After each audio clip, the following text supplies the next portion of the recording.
तो बच्चों good evening. कल के क्लास में मैंने आपको अनुच्छेद 19 के बारे में बताया था और सारी बेसिक बातें और इम्पॉर्टेंट बातें हमने कल के क्लास में ही कर ली है। और अभी हम जो करने जा रहे हैं वो है यूपीएससी मेंस के बारे में कि हम आंसर राइटिंग कैसे करेंगे। ठीक है, तो देखो जब आर्टिकल 19 के बारे में मैंने बताया तो मैंने ये बताया आर्टिकल 19 के क्लॉज 1 के ABCDEFG में क्या बोला गया है। तो उसमें क्या बोला है, वाक और अभिव्यक्ति की स्वतंत्रता है।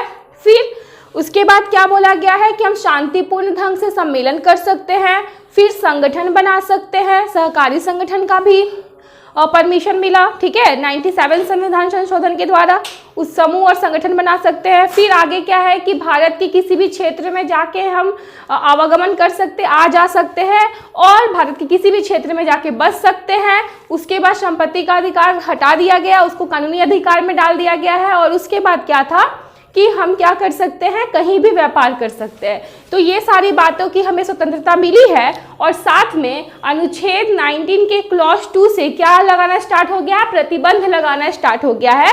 तो अनुच्छेद 19 के क्लॉज 2 से 19 के क्लॉज 6 तक प्रतिबंध लगाया गया है। ठीक है, तो देखो अब क्या है, पहला जो है 19 के क्लॉज 1 के ए में वाक और अभिव्यक्ति की जो स्वतंत्रता की बात की गई है, तो वाक और अभिव्यक्ति की स्वतंत्रता में ही क्या आता है, प्रेस की स्वतंत्रता आती है। ठीक है, फिल्म बनाने की स्वतंत्रता आती है, इसी में आती है। और एक और बात जो कल मैं बताई थी कि नहीं मुझे याद नहीं आ रहा है, मैंने ये बताया था कि व्यापार पे भी क्या है, हमारा प्रतिबंध है।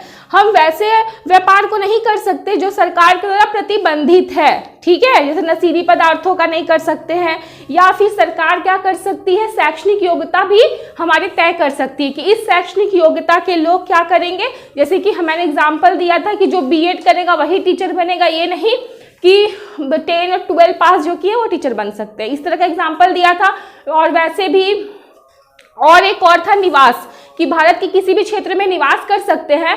तो उसका शायद मैंने कल एग्जाम्पल नहीं दिया था, तो उसमें याद रखिएगा कि कहीं भी निवास कर सकते हैं परंतु अनुसूचित जाति जनजाति के क्षेत्र में निवास नहीं कर सकते हैं। अब वापस लौट के आते हैं फिर से वाक और अभिव्यक्ति की स्वतंत्रता पर।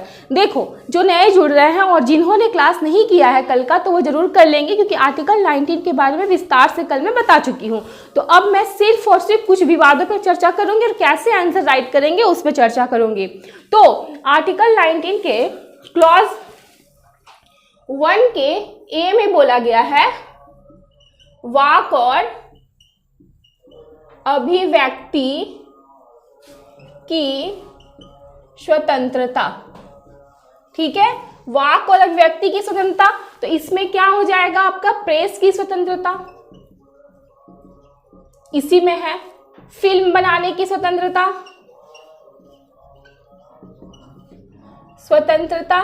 इसी में है। तो बात को ये समझना, प्रेस की स्वतंत्रता का मतलब क्या है कि देखो हम कुछ भी बोल सकते हैं, सरकार के खिलाफ, उनकी नीतियों के खिलाफ बोल सकते हैं, प्रेस को स्वतंत्रता मिली हुई है। ठीक है, फिल्म की स्वतंत्रता क्या है, तो देखो मैंने एक बताया था कि सदाचार और नैतिकता के अकॉर्डिंग आर्टिकल 19 के क्लॉज 2 में हमें प्रतिबंधित किया गया है ना कि हम राज्य के सुरक्षा के खिलाफ कुछ नहीं बोल सकते हैं, लोक व्यवस्था के खिलाफ नहीं बोल सकते, मानहानि नहीं कर सकते, मतलब किसी के ऊपर बेफालतू का एलिगेंस नहीं लगा सकते हैं, और राष्ट्र की संप्रभुता अखंडता के खिलाफ नहीं बोल सकते हैं। उसी में क्या था, सदाचार और नैतिकता के खिलाफ भी नहीं बोल सकते हैं। और फिर मैंने एक एग्जांपल दिया था कि मान लो मैं एक छोटा कपड़ा पहन के घूमती हूँ, तो मेरे नज़र में ये सदाचार और नैतिकता का उल्लंघन नहीं है, पर कुछ लोगों के लिए ये सदाचार और नैतिकता का उल्लंघन होगा। तो कहने का मतलब है सदाचार और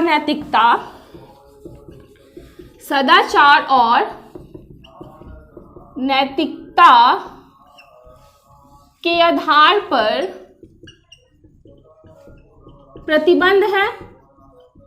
तो ये जो प्रतिबंध है ना, ये विवादित प्रतिबंध है, विवादित प्रतिबंध है। मतलब ये व्यक्ति के आधार पर बदल जाता है, किसी व्यक्ति के लिए जो सदाचार और नैतिकता है अगले व्यक्ति के लिए शायद वो नहीं है। तो फिल्मों पे जब बात होती है तो देखो कुछ फिल्मों में जब सीन दिखाते हैं ना, तो किसी के लिए वो क्या हो सकता है, वल्गर हो सकता है, और किसी के लिए वो आनंददायक हो सकता है। कुछ फिल्मों में जब वल्गर सीन भी दिखाते हैं तो बोला जाता है कि नहीं जनता के डिमांड पे जनता को ये देखना पसंद है, हम वैसा बना रहे हैं। तो उसमें कुछ जनता को तो वो नहीं पसंद होगी, तो बहुमत के आधार पर मान लो ज़्यादातर लोगों को नहीं पसंद है, तो उस आधार पर प्रतिबंध नहीं लगेगा फिल्म पे, ठीक है। उस आधार पर प्रतिबंध नहीं लगेगा कि बहुत लोगों को नहीं पसंद है, तो हम फिल्म पे जो प्रतिबंध लगेगा, फिल्म पर प्रतिबंध, तो फिल्म में प्रतिबंध इस वजह से नहीं लगेगा कि बहुमत के आधार पर ज्यादातर जनता इस फिल्म को पसंद नहीं कर रही है, इस आधार पर प्रतिबंध नहीं लगेगा। बहुत सारी जनता इसको सदाचार और नैतिकता के आधार के विरुद्ध मानती है, इस पे प्रतिबंध ऐसे नहीं लगे, क्योंकि जो जनता इसको सदाचार और नैतिकता के विरुद्ध मानती है, तो कुछ जनता सदाचार और नैतिकता का उल्लंघन नहीं हो रहा है इस फिल्म से, ये भी तो मान रही है, ठीक है। तो अब कहने की बात है, तो फिल्म पे प्रतिबंध लगेगा तो किस आधार पर लगेगा? तो फिल्म पे प्रतिबंध एक ही आधार पर लगेगा कि ये लोक व्यवस्था के खिलाफ ना हो, खिलाफ ना हो, इस आधार पे लगेगा, क्योंकि सदाचार और नैतिकता बहुत ही विवादित मुद्दा है। कुछ चीजें जो हमारे लिए सदाचार और नैतिकता का उल्लंघन है, तो वहीं कुछ लोगों के लिए वो उल्लंघन नहीं है। तो फिल्म पे भी यही हो जाता है कि कुछ लोगों को ये लगता है कि नहीं, ये फिल्म सदाचार और नैतिकता के खिलाफ है, लेकिन यहीं पे कुछ लोगों को ये लगता है कि नहीं है, तो बहुमत का आधार भी नहीं बनाएंगे कि ज्यादातर लोगों को लगता है कि नैतिकता के खिलाफ है तो बैन हो जाए, तो नहीं होगा, ठीक है। तो बात को समझ में आ गया, ये किस आधार पे बैन होगा? तो लोक व्यवस्था के खिलाफ अगर होगा, ये फिल्म लोक व्यवस्था के खिलाफ होगा तो बैन होगा। तो लोक व्यवस्था क्या होता है? जो ज्यादातर समाज को प्रभावित कर दे, मतलब गलत सेंस में, ठीक है। तो लोक व्यवस्था के खिलाफ हो जाएगा, तो ऐसी फिल्म पे प्रतिबंध लगेगा, ठीक है, जो लोक व्यवस्था के खिलाफ है। अब मान लो क्वेश्चन पूछता है यूपीएससी मेंस में, तो स्वतंत्रता से रिलेटेड बहुत सारे जब क्वेश्चन पूछे जाते हैं, तो उसमें उनका पसंदीदा जो क्वेश्चन होता है, प्रेस की स्वतंत्रता, फिल्म की स्वतंत्रता, ये सब है, ठीक है। तो प्रेस की स्वतंत्रता पे अगर क्वेश्चन आ जाता है कि प्रेस की स्वतंत्रता के बारे में बताएं, या फिर कुछ भी, या फिर फिल्म की स्वतंत्रता के बारे में, तो हम उसको कैसे लिखेंगे? तो चलिए उस पर चर्चा करते, पहले इसको हम रिमूव कर लेते हैं। तो चलिए अब स्टार्ट करते हैं। हमारा नेक्स्ट जो टॉपिक है, उसमें मैंने क्या बोला था कि स्वतंत्रता के बारे में कुछ भी अगर मेंस में लिखने के लिए आएगा तो हम कैसे लिखेंगे, कैसे अपनी भूमिका स्टार्ट करेंगे, तो उस पर पहले चर्चा करते हैं। तो देखो, अगर प्रेस की स्वतंत्रता के बारे में कुछ क्वेश्चन आता है, ठीक है, तो पहले याद रखिएगा कि जब भी हम आंसर राइटिंग करेंगे तो हमारा फर्स्ट क्या होता है? भूमिका होता है, फिर बीच का जो पार्ट होता है, और उसके बाद निष्कर्ष होता है। यहाँ पे मेरा आंसर पूरा कंप्लीट नहीं हुआ है क्योंकि बोर्ड मेरा छोटा है, तो मैं हाफ ऑफ करके बताऊंगी। तो सबसे पहले देखिए, मैंने भूमिका लिखा है, तो भूमिका में मैंने क्या लिखा है कि भारत में लोकतांत्रिक शासन है और बिना स्वतंत्रता लोकतंत्र का महत्व नहीं है। क्योंकि यहाँ स्वतंत्रता की बात हो रही है, प्रेस की स्वतंत्रता की बात हो रही है, तो प्रेस की स्वतंत्रता की बात हो रही है, तो स्वतंत्रता से ही हम स्टार्ट करते हैं। तो मैंने यही बताया कि भारत में लोकतांत्रिक शासन है, लोकतंत्र है, और बिना स्वतंत्रता के लोकतंत्र का महत्व नहीं है, मैंने ये बोला। फिर लोकतंत्र में सर्वाधिक महत्व स्वतंत्रता का है, और इसी के साथ मैंने स्वतंत्रता के इंपॉर्टेंस को दिखा दिया कि लोकतंत्र में सबसे ज्यादा महत्व किसका है? स्वतंत्रता का है। और स्वतंत्रता का महत्वपूर्ण अंग है अभिव्यक्ति की स्वतंत्रता। समझिए, जो प्रेस की स्वतंत्रता है ना, वो वाक और अभिव्यक्ति की स्वतंत्रता से मिली है। आर्टिकल 19 के क्लॉज 1 के ए में वाक और अभिव्यक्ति की स्वतंत्रता है, तो वाक और व्यक्ति की स्वतंत्रता के अंतर्गत ही हमें प्रेस की स्वतंत्रता मिली है, फिल्म बनाने की स्वतंत्रता मिली है। तो ये बात मैंने यहाँ पर ही जोड़ दी। पहले मैंने स्वतंत्रता का इंपॉर्टेंट बताया कि लोकतंत्र का शासन है, इसीलिए क्या है? स्वतंत्रता, लोकतंत्र। स्वतंत्रता के बिना लोकतंत्र नहीं हो सकता, स्वतंत्रता है तो लोकतंत्र है। और स्वतंत्रता में एक अभी इंपॉर्टेंट पार्ट जो है वो क्या है? अभिव्यक्ति की स्वतंत्रता। एक व्यक्ति आजाद है बोलने के लिए, कुछ लिखने के लिए, ठीक है। तो वही चीज मैंने यहाँ बोला कि स्वतंत्रता का महत्वपूर्ण अंग है अभिव्यक्ति की स्वतंत्रता। अब मैं ये बता रही हूँ, तो पहले स्वतंत्रता बताया, और ये प्रेस जिसका पार्ट है वो बताया, अभिव्यक्ति की स्वतंत्रता। अब मैं यहाँ बता रही हूँ कि प्रेस की स्वतंत्रता अभिव्यक्ति की स्वतंत्रता का भाग है। यहाँ मैंने ये भी बता दिया कि प्रेस की स्वतंत्रता किसकी भाग है, अभिव्यक्ति की स्वतंत्रता की। तो पहले स्वतंत्रता की बात की, फिर ये जिसका भाग है पहले उसकी बात की, अभिव्यक्ति की। फिर यहाँ पे क्लियर बता दिया कि प्रेस की स्वतंत्रता अभिव्यक्ति की स्वतंत्रता का भाग है। अब किसके द्वारा भाग है, तो देखो भारतीय संविधान में प्रेस की स्वतंत्रता का उल्लेख अनुच्छेद 19 क्लॉज 1 के ए में है। तो यहाँ मैंने ये भी बता दिया कि भारतीय संविधान में प्रेस की स्वतंत्रता का जो उल्लेख है वह अनुच्छेद 19 के क्लॉज 1 के ए में है। तो मेरी भूमिका हो गई कंप्लीट, ठीक है। तो जब भी स्वतंत्रता के ऊपर कोई टॉपिक होगा ना, किसी की भी स्वतंत्रता, तो हम भूमिका यहाँ से शुरू कर सकते हैं कि भारत में लोकतंत्र का शासन है और बिना स्वतंत्रता, क्योंकि स्वतंत्रता के बारे में बात हो रही है, तो बिना स्वतंत्रता लोकतंत्र का महत्व नहीं है। और जिस स्वतंत्रता की बात हो रही है तो वो किससे रिलेटेड है उसको ले लेंगे, ठीक है, और किस आर्टिकल में है उसको डाल देंगे। क्लियर। अब चलते हैं बीच का पार्ट। तो बीच का पार्ट में अब मैं प्रेस की स्वतंत्रता बता रही हूं, जो टॉपिक के बारे में क्वेश्चन है। तो देखो, तो यहाँ पे मैं बोल रही हूं कि लोकतंत्र में प्रेस को चौथा खंभा कहा जाता है, ठीक है। देखो, लोकतंत्र में बोला जाता है कार्यपालिका, न्यायपालिका और विधायिका। लोकतंत्र के 3 अंग है, सरकार के 3 अंग है, कार्यपालिका, विधायिका और न्यायपालिका। और चौथा अंग कौन सा है, तो हमारा प्रेस है। इसीलिए पहले मैंने प्रेस के इंपॉर्टेंस को बताया। जब भी प्रेस की स्वतंत्रता के बारे में बात करेंगे तो डायरेक्ट इसके बारे में बोलने नहीं लगेंगे, पहले इसके थोड़े इंपॉर्टेंस को बताएंगे। तो मैंने बता दिया कि ये क्या है, हमारे लोकतंत्र का चौथा खंभा है। क्लियर। अब आगे फिर मैं बोल रही हूं कि देखो, लोकतांत्रिक सरकार का मतलब क्या है, जो जनता के प्रति उत्तरदायी हो। मतलब कि हमारी सरकार, लोकतांत्रिक सरकार का मतलब क्या है कि ऐसी सरकार जो जनता के प्रति उत्तरदायी हो। कोई काम करे तो कुछ गलत हो, सही हो, तो जनता को उत्तर दे, ठीक है, उत्तरदायी हो। इसलिए क्या है, प्रेस और प्रेस की स्वतंत्रता आवश्यक है। अब यहाँ पे बोल रही हूँ कि लोकतंत्र का मतलब यही है, लोकतांत्रिक सरकार का मतलब यही है कि जनता के प्रति वो सरकार उत्तरदायी हो। तो जब जनता के प्रति सरकार उत्तरदायी है तो सरकार से क्वेश्चन कौन पूछता है, हमारी आवाज सरकार तक कौन पहुंचाता है, तो प्रेस पहुंचाती है, विपक्ष पहुंचाती है। लेकिन सबसे माध्यम क्या है, विपक्ष की भी बात अगर हम ले जाए तो कौन पहुंचाता है, मुद्दा कौन उठाता है, आम पब्लिक का, तो प्रेस, ठीक है।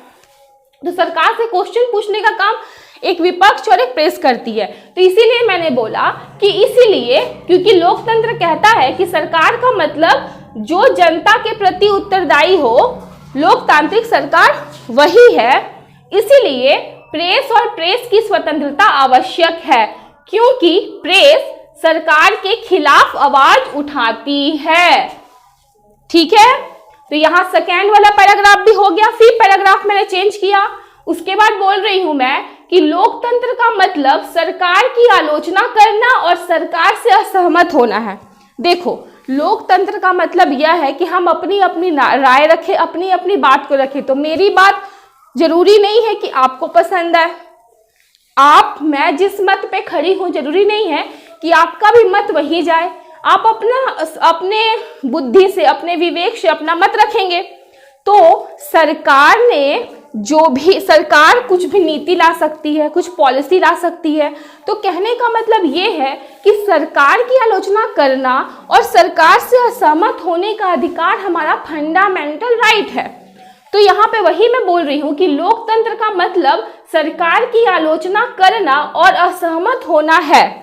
यह हमारा मूल अधिकार है। यह कैसा अधिकार है, हमारा मूल अधिकार है।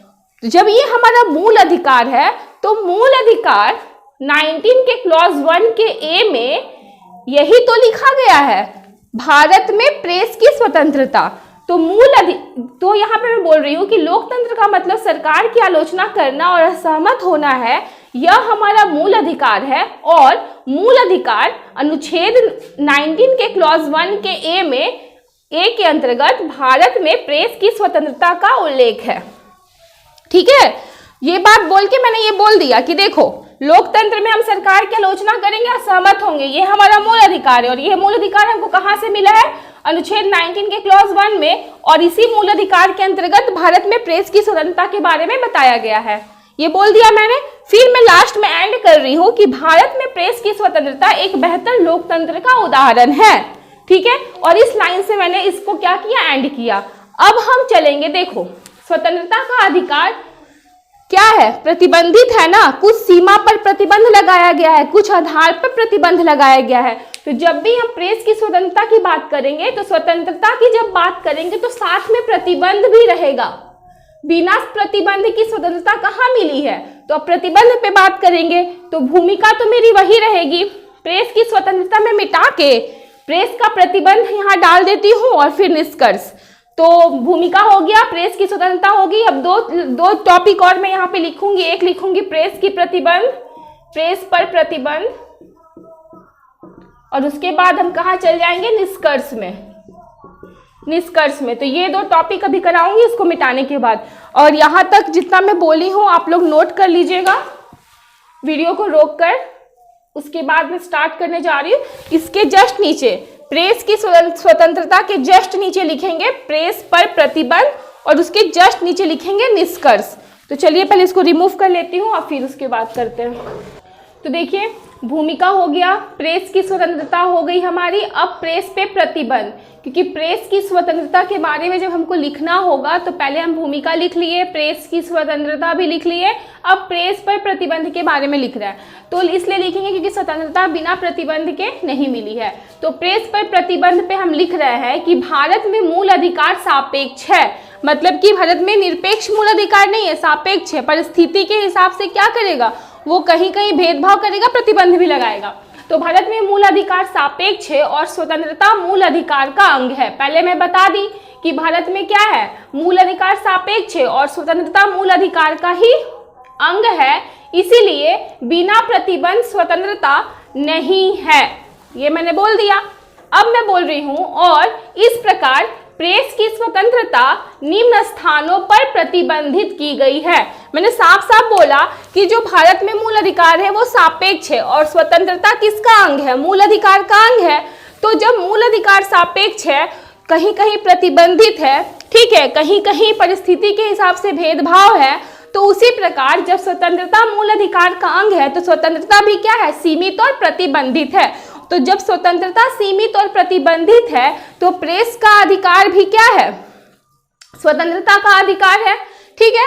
तो वो भी क्या है? निम्न स्थानों पे प्रतिबंधित है। अब कहाँ कहाँ प्रतिबंधित है वो बता दी कि प्रेस सनसनी के मामले में अगर प्रेस कोई आलतू फालतू खबर फैलाकर क्या करता है? सनसनी फैला देता है, तो वहां पे क्या होगा? प्रेस प्रतिबंधित किया जाएगा, ठीक है। उसके बाद मीडिया ट्रायल। मीडिया ट्रायल का मतलब ये होता है कि ट्रायल का काम न्यायपालिका करती है। ट्रायल का मतलब किसी को दोष और निर्दोष, दोषी और निर्दोष साबित, मतलब बताना कि ये पर्सन दोषी है और ये पर्सन निर्दोष है। तो न्यायपालिका जांच करने के बाद ना बताती है, लेकिन कहीं कहीं क्या होता है? प्रेस खुद में ही क्या करती है? खुद जज बन जाती है, खुद बोल देती है। भले न्यायपालिका किसी को निर्दोष साबित कर दे, बोल दे कि ये व्यक्ति निर्दोष है, लेकिन मीडिया पहले से ही हल्ला कर देगी, बार बार चिल्लाएगी ये दोषी है, ये दोषी है, ठीक है। तो ये ट्रायल का काम करेगी, तो क्या हो जाएगा? प्रतिबंधित कर दिया जाएगा। उसके बाद अगर मीडिया पे मतलब कि प्रेस पर व्यापारिक घरानों का प्रभाव हो, देखते हैं न्यूज़पेपर में बहुत सारे एड्स आते हैं, जैसे कि मान लो किसी क्रीम का ऐड आया कि काले को भी गोरा बनाए, ठीक है। तो इस प्रकार आखिर वो उसमें सत्यता नहीं है, लेकिन वो पैसा लेते हैं व्यापारिक घराने के लोगों से और उनके एड्स को छाप देते हैं। तो झूठी खबर छापने पर क्या होता है? फिर इन पे प्रतिबंध लगाया जा सकता है, ठीक है। अब हम निष्कर्ष पे पहुंचते हैं। तो निष्कर्ष में हम साफ साफ, निष्कर्ष का मतलब क्या हो गया? जो हमने ऊपर से लेके नीचे तक पढ़ा देखा, उसी पे अपना क्या रखेंगे? शॉर्ट में क्या रखेंगे? अपना भाव रखेंगे कि हाँ आखिर क्या, मतलब शॉर्ट में बताएंगे उसी चीज को जो हमने ऊपर डिटेल में जो लिखा है। तो निष्कर्ष में हम लिख रहे हैं कि प्रेस की स्वतंत्रता स्वाभाविक रूप से निरपेक्ष नहीं है, मतलब निरपेक्ष नहीं, कैसी है? सापेक्ष है। इस पर प्रतिबंध है, ठीक है। इस पर वही प्रतिबंध लागू होता है जो अभिव्यक्ति की स्वतंत्रता पर लागू होता है। तो मैंने बोला यहाँ पर कि भारत में जो प्रेस की स्वतंत्रता है वो कैसी स्वतंत्रता है, तो निरपेक्ष नहीं है, सापेक्ष है। तो यहाँ साफ साफ लिख रही हूँ कि प्रेस की स्वतंत्रता स्वाभाविक रूप से निरपेक्ष नहीं है।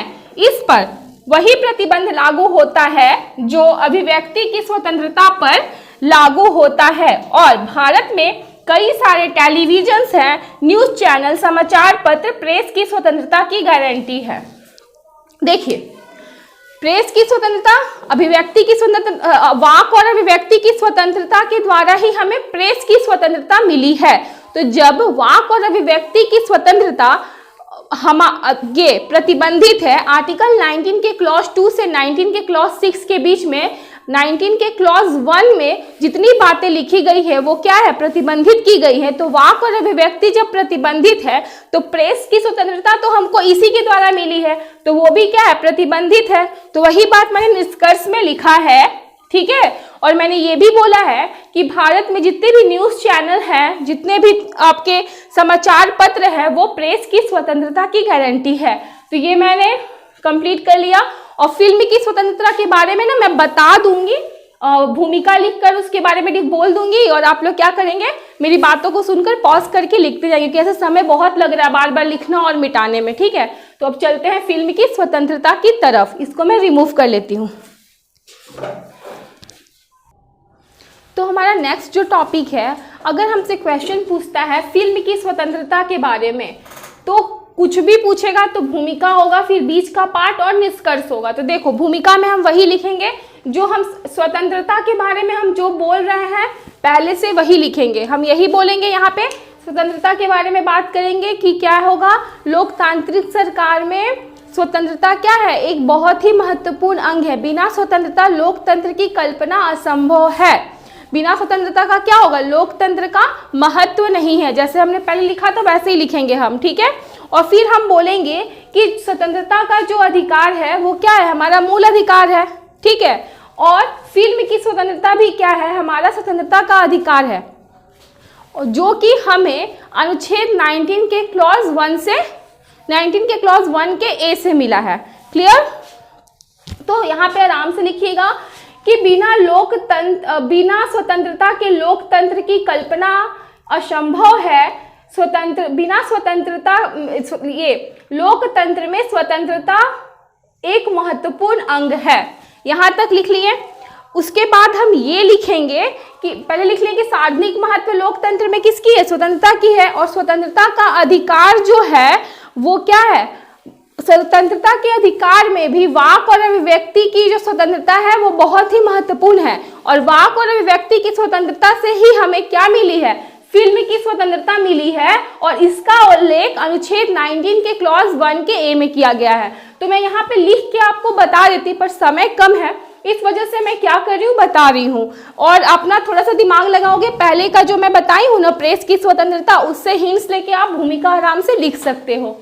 तो चलिए अब आगे चलते हैं। और जितने बात मैं बोली हूँ ना, मेरी ही बात को सिस्टमैटिक तरीके से करके लिख लेना, ठीक है। तो अब चलते हैं दूसरा, फिल्म की स्वतंत्रता। फर्स्ट में हम भूमिका लिखेंगे, अब दूसरा किसके बारे में बात करेंगे, तो फिल्म की स्वतंत्रता। तो इसमें 3-4 पॉइंट दे देंगे। तो पहला पॉइंट में हम बोल सकते हैं कि फिल्म की स्वतंत्रता किसका पार्ट है, तो हम बोल सकते हैं कि फिल्म की स्वतंत्रता जो है, फर्स्ट पॉइंट में हम लिखेंगे फिल्म की स्वतंत्रता वाक और अभिव्यक्ति की स्वतंत्रता का एक महत्वपूर्ण अंग है। और वाक और अभिव्यक्ति की स्वतंत्रता व्यक्ति के व्यक्तित्व के विकास के लिए आवश्यक है, ठीक है। तो ये हमारा फर्स्ट पॉइंट हो जाएगा। सेकेंड में हम बोलेंगे फिल्म जो है जनमानस के मस्तिष्क पे एक गहरा प्रभाव छोड़ती है, ठीक है। ये जनमानस को प्रभावित करती है। थर्ड पॉइंट में हम लिखेंगे कि फिल्म ना केवल मनोरंजन ही नहीं करती, बल्कि सामाजिक परिवर्तन में भी इसका क्या है, महत्वपूर्ण हाथ है। फिर उसके बाद हम लिखेंगे कि भारत में फिल्म की स्वतंत्रता जो है वो बेहतर लोकतंत्र का क्या है, एक बहुत ही महत्वपूर्ण उदाहरण है, ठीक है। बेहतर लोकतंत्र का महत्वपूर्ण उदाहरण है फिल्म की स्वतंत्रता। तो हमारा फिल्म की स्वतंत्रता पे हम 4 पॉइंट लिख लिए कि ये अभिव्यक्ति की स्वतंत्रता के अंतर्गत आता है। और अभिव्यक्ति की स्वतंत्रता का मतलब है कि व्यक्ति के व्यक्तित्व का विकास होना। और फिल्म की स्वतंत्रता से भी क्या होता है, व्यक्ति के व्यक्तित्व का विकास होता है। जनमानस पे प्रभाव डालती है फिल्में, मनोरंजन के साथ साथ सामाजिक परिवर्तन लाती है और साथ में बेहतर लोकतंत्र का एक उदाहरण प्रस्तुत करती है। फिल्म की स्वतंत्रता के बारे में हम इतना लिखेंगे। फिर अब जहां स्वतंत्रता है, स्वतंत्रता बिना प्रतिबंध की नहीं मिली है, तो हम इस पे भी बात कर लेंगे। तो हम बोलेंगे कि फिल्म पर प्रतिबंध बहुमत की मांग और नापसंद पर नहीं लगता। मतलब फिल्म पे प्रतिबंध अगर बहुमत बोलेगा या फिर बहुत लोग नापसंद करेंगे, बहुमत चाहेगा कि इसको बैन किया जाए, तो इस आधार पे नहीं लगता, बल्कि अनुच्छेद 19 के क्लॉज 2 के प्रावधान के खिलाफ होने से लगता है। ये बात हम यहाँ बोल दिए। अब निष्कर्ष में बोलेंगे कि फिल्म की स्वतंत्रता भारत में बेहतर लोकतंत्र का प्रमाण है और भारत के वैचारिक प्रभाव में भी वृद्धि करती है। ठीक है, निष्कर्ष में क्या होता है, पूरा मिला के हमें लिखना होता है। 2-4 लाइन के मतलब शॉर्ट में हमको पूरा सारांश को शॉर्ट में बताना होता है। तो यहाँ पे मैंने बोल दिया कि फिल्म की स्वतंत्रता भारत में बेहतर लोकतंत्र का एक उदाहरण है, प्रमाण है और भारत के वैचारिक प्रभाव में भी ये क्या कर रही है, वृद्धि कर रही है। और फिल्म पैराग्राफ चेंज करके ये भी तो लिखना पड़ेगा ना कि स्वतंत्रता तो है लेकिन क्या प्रतिबंधित है, तो वो भी बताना पड़ेगा। तो यहाँ बता दी मैं कि फिल्म बनाने का अधिकार निरपेक्ष नहीं है, यह प्रतिबंध के अधीन है। तो निष्कर्ष भी हो गया मेरा। तो ये थोड़ा मैंने फास्ट बताया, समय कम था और उम्मीद करती हूँ कि आपको क्लास पसंद आया होगा। एक टॉपिक था देशद्रोह का, राष्ट्रद्रोह का, तो देखेंगे कल अगर हो सके तो उसको बता दूंगी, लेकिन कल आर्टिकल 20 मुझे स्टार्ट करना है। लिखने का एक तरीका मुझे लगा कि बताना चाहिए तो मैंने बता दिया। ठीक है, तो मेंस में जो लिखेंगे वो इस तरह से ही लिखेंगे और लिखने का प्रैक्टिस भी करेंगे। कुछ विशेष नहीं लिखना है, जो जानते हैं उसको ही क्या करना है, भूमिका पहले देना है। और भूमिका भी कोई ऐसा नहीं कि बहुत विशेष और बड़ा, ठीक है, टॉपिक से रिलेटेड ही सारा कुछ मैंने लिखा है, कुछ अलग से बहुत विस्तार से नहीं लिखा। तो उम्मीद करती हूँ कि आज का क्लास आपको पसंद आया होगा। बहुत बहुत धन्यवाद मेरे वीडियोस को देखने के लिए और पसंद करने के लिए। और साथ ही जो नए जुड़ रहे हैं वो प्रीवियस क्लास जरूर देखें और जो पहले से जुड़े हुए हैं वो क्या करेंगे, वो रिवीजन करेंगे। तब तक के लिए bye bye, take care and जय हिंद।